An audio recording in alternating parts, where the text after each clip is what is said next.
Hi everyone, welcome to my channel cooking with পেখম। আশা করছি আপনারা সবাই ভালো আছেন আর সুস্থই আছেন।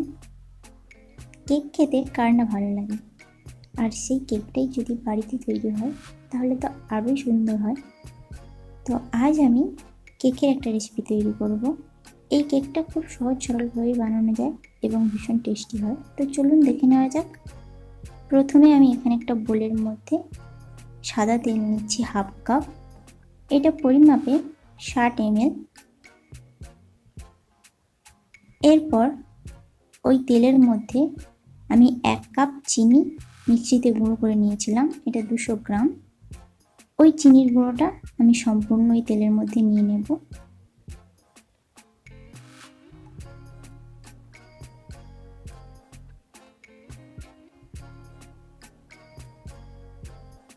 এভাবে করে নিয়ে একটা হ্যান্ড মিক্সারের সাহায্যে আমি খুব ভালো করে চিনিটা মিশিয়ে নেব তেলের মধ্যে।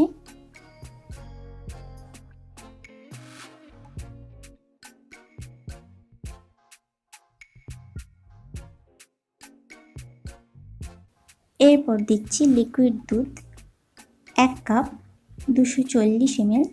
তবে প্রথমে আমি এখানে সম্পূর্ণ দুধটা দিইনি, অল্প অল্প করে দুধ দিয়ে আমি ভালো করে মিশ্রণটা এইভাবে ফেটিয়ে নেব। ঘনত্ব অনুযায়ী আমি দুধটা দিচ্ছি, তাই অল্প অল্প করেই দিচ্ছি।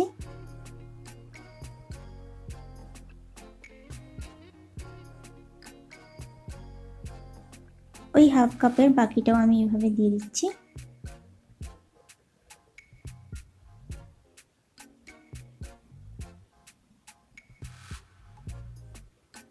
দেখুন মিশ্রণটা কতটা পাতলা হয়েছে, এরকমই। এরপর এর মধ্যে চেলে নেওয়া ময়দা নিচ্ছি 1 কাপ। এটা ভরে ভরে আমি নিয়েছি 200 গ্রাম। ময়দাটা আমি সম্পূর্ণ না দিয়ে অল্প অল্প করে দিয়ে এভাবে করে ফেটিয়ে নিতে হবে। বাকি ময়দাটাও এইভাবে আমি দিয়ে দিচ্ছি। খুব ভালো করে কেকের ক্ষেত্রে ফেটাতে হবে, তাতে কেকটা ভালো ফোলে।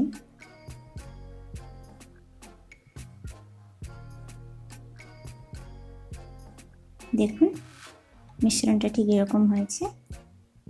এরপর একটা চা চামচের মধ্যে আমি বেকিং পাউডার 1 চা চামচ নিলাম। একই সাথে নিচ্ছি মিল্ক পাউডার 1/4 কাপ, 4 টেবিল চামচ। এটা নিয়ে বেশ ভালো করে চেলে নিতে হবে।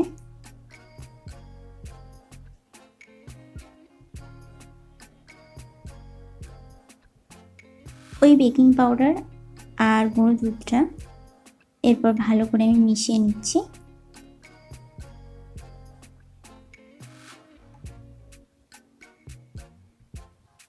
এভাবে করে মিশিয়ে নিয়ে এর মধ্যে বাকি হাফ কাপ দুধটা আমি দিয়ে দেব।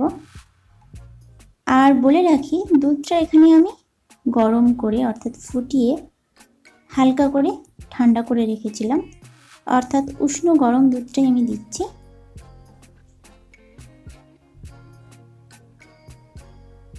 দেখুন মিশ্রণটা কতটা পাতলা হয়েছে। এভাবে করে খুব ভালো করে ফেটাতে হবে প্রায় 15-20 মিনিট ধরে।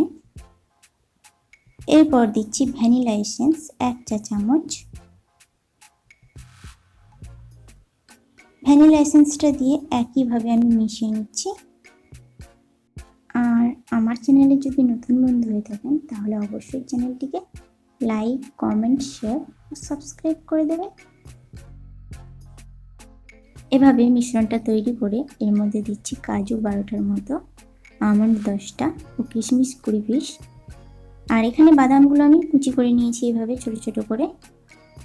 আর কিশমিশটাও একইভাবে আমি দিয়ে দিচ্ছি, তবে সামান্য রেখেছি। দিচ্ছি চেরি 12টার মতো একইভাবে কুচি করা, দিয়ে ভালো করে মিশিয়ে নেব। হাতের কাছে যদি তেমন ড্রাই ফ্রুটস না থাকে এমনিও করতে পারেন, তাতে স্বাদের কোনো পার্থক্য থাকবে না খুব একটা বেশি। বাকি ড্রাই ফ্রুটস রেখেছিলাম এবং চেরিও রেখেছিলাম। এর মধ্যে দিচ্ছি 1 চা চামচ ময়দা। ময়দাটা দিয়ে খুব ভালো করে মিশিয়ে নিচ্ছি ওই ড্রাই ফ্রুটসগুলোর মধ্যে।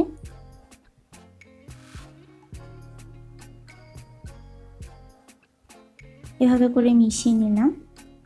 অন্যদিকে একটা কেকের পাত্রে দিচ্ছি 1 টেবিল চামচ সাদা তেল। তেলটা দিয়ে খুব ভালো করে পাত্রটায় মিশিয়ে নিতে হবে, সম্পূর্ণ সাইড বরাবর এভাবে মিশিয়ে নিতে হবে। এরপর একটা বাটার পেপার এভাবে করে দিয়ে দিচ্ছি। দিয়ে বাটার পেপারের উপর থেকেও আমি তেল ব্রাশ করে নিচ্ছি। এভাবে করে নিলে কেকটা সহজে লেগে যায় না পাত্রের গায়ে। মিশ্রণটা এইভাবে উপর থেকে এরপর ঢেলে দিচ্ছি। তবে আমি এখানে সম্পূর্ণ মিশ্রণটা দিইনি, যেহেতু আমার এখানে কেকের পাত্রটা ছোট। দিয়ে এভাবে একটু উপর নিচ নাড়াচাড়া করে নিচ্ছি। করে নিয়ে ওই যে ময়দা মাখানো ড্রাই ফ্রুটসগুলো রেখেছিলাম সেগুলো দিয়ে দিলাম। এভাবে করে ড্রাই ফ্রুটস উপর থেকে দিলে তাহলে ড্রাই ফ্রুটসগুলো মাঝামাঝি পর্যায়ে থাকে, খেতে বেশ সুন্দরই লাগে। দেখুন তৈরি। এরপর ওভেনে একটা খোলা প্রেসার কুকার বসিয়ে ওর মধ্যে একটা বাটি দিয়ে দিলাম। দিয়ে এভাবে ঢাকনা দিয়ে 10 মিনিট গরম করে নেব। তাই এভাবে ঢাকনা দিয়ে দিলাম।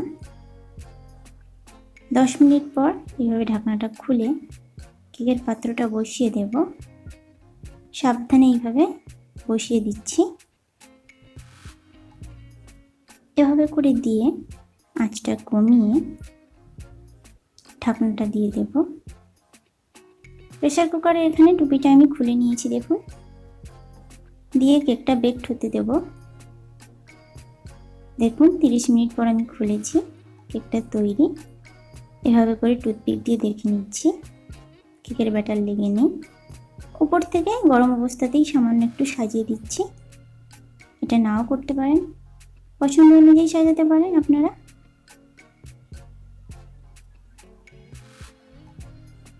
এরপর দেখুন একটু ঠান্ডা করে নিয়েছি কেকটা বেশ ভালো করে।